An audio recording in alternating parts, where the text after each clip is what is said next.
Kadang-kadang kita terlupa Allah tak tengok berapa banyak yang kita ada, namun berapa banyak yang kita sanggup korbankan kerana Dia.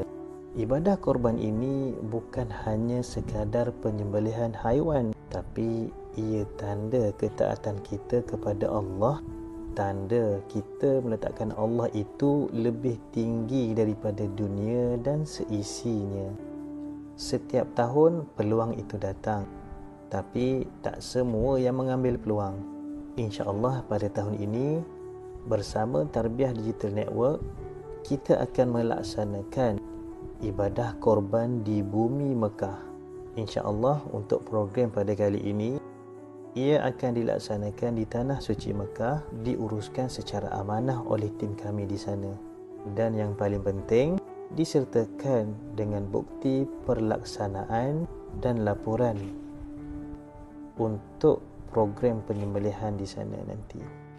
InsyaAllah bersama Tarbiyah Digital Network, ia bukan sekadar ibadah korban semata-mata, tapi setiap penyertaan anda semua, ia membantu dana pembangunan dakwah dan tarbiyah serta dana operasi dan pengurusan Tarbiyah Digital Network, dan juga akan disalurkan kepada madrasah-madrasah yang terpilih yang memerlukan.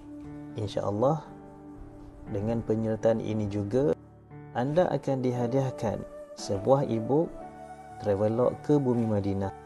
Mungkin dengan asbab penyertaan ibadah korban anda di sana, satu masa nanti anda mungkin terpilih untuk menjejakkan kaki di bumi Mekah dan Tanah Suci Madinah. InsyaAllah jangan lupa sebarkan video ini untuk manfaat kepada semua.